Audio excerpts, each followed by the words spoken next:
Time பாத்தீங்களா? Time 10:40 ஆயிடுச்சு. இவ்வளோ நேரம் என்ன பண்ணிருக்கீங்க? வீடியோ எடுத்துட்டு இருக்கீங்களா? சொல்லிட்டு எடுக்கணும். ஆக்சுவலாக பேக்கிங் போயிட்டு இருக்கு. நம்ம ஃபாலோவர்ஸ் பார்த்தீங்கன்னா நம்மளுக்கு ரொம்ப லவ் கொடுத்துட்டாங்க. அவங்களுக்கு கொடுத்த ஆர்டர்லாம் நம்ம கரெக்டாக பேக் பண்ணி சென்ட் பண்ணணும் இல்லையா? ஏன்னா வரலட்சுமி சீசன் வேறு நெருங்கிக்கிட்டே இருக்குது. 1 வீக் தான் இருக்குது இன்னும் ஷார்ப்பாக. அதனால் டைம் போனது கூட தெரியாத அளவுக்கு பேக் பண்ணிகிட்ருக்கேன். இப்போ இதெல்லாம் என்ன ஐட்டம் பேக் பண்ணிருக்கீங்க? இந்த காம்பு அப்படியே நான் காமிச்சிடுறேன். இது பார்த்தீங்கன்னா ஒரு கஸ்டமர் 100 பீசஸ் எடுத்திருக்காங்க. மீனாக்காரி டிசைன் எல்லாமே அசார்ட்டட் டிசைன்ஸில் வேணும்னு சொல்லியிருந்தாங்க. அவங்களுக்காக பேக்கிங் போயிட்டுருக்கு. இதில் பார்த்தீங்கன்னா இந்த பாக்ஸ்குள்ளே காட்டுறேன். இந்த பாக்ஸ்குள்ளே பார்த்தீங்கன்னா உங்களுக்கு ஒரு ப்ளவுஸ் பீட் வந்துடும். அப்புறம் வந்துட்டு லீஃப் மஞ்சள் ரோப்பு. இது வந்துட்டு அவங்க வரலட்சுமி ஃபெஸ்டிவலுக்காக ரிட்டன் கிஃப்ட் கொடுக்கணுங்கிறதுக்காக இது பர்ச்சேஸ் பண்ணியிருக்காங்க. எல்லாமே அசார்ட்டட் டிசைன்ஸ்.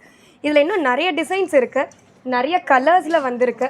எல்லாமே உங்களுக்கு ரொம்ப சூப்பராக இருக்கும். இந்த காம்போட ப்ரைஸ் பார்த்தீங்கன்னா நீங்கள் அப்படியே பர்ச்சேஸ் பண்ணிங்கன்னா உங்களுக்கு ஜஸ்ட் 150 தான் வரும். இதெல்லாம் இப்போ தான் வீடியோ எடுக்கிறோம். இதுக்கு முன்னாடி நம்ம வீடியோ போஸ்ட் பண்ணவே இல்லை. எங்கள் டைமே அதுக்கு கிடைக்க மாட்டேங்குது. நமக்கு பேக் பண்ணுறதே பார்த்தா லேட் நைட் ஆகிடுது. அதனால் அப்படியே போட்டுட்ருக்கோம். சரி, ஓகே, நான் வீடியோ எண்ட் பண்ணிக்கிறேன்.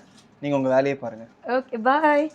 என்ன அதுக்குள்ளே பாய் சொல்லிட்டீங்க? இதெல்லாம் எப்படி ஆர்டர் பண்ணுறதுன்னு சொல்லிட்டீங்கன்னா கொஞ்சம் ஈஸியாக இருக்குல்ல புதுசாக பார்க்குறவங்களுக்கு? ஓகே, நம்ம பார்த்தீங்கன்னா கீழே வந்துட்டு 2 நம்பர் கொடுத்துருக்கோம். அந்த நம்பருக்கு ஏதாவது ஒரு நம்பருக்கு உங்களுக்கு ஸ்க்ரீன்ஷாட் எடுத்து இந்த காம்போ வேணும்னு மெசேஜ் பண்ணிங்கன்னா நம்ம வந்துட்டு ஃபாலோ பண்ணிப்போம். இன்ஸ்டாகிராமில் மெசேஜ் பண்ணுறதை விட எங்களுக்கு வாட்ஸ்அப்பில் மெசேஜ் பண்ணிங்கன்னா இன்னும் ஃபாலோ பண்ணுறதுக்கு எங்களுக்கு ஈஸியாக இருக்கும். தேங்க்யூ.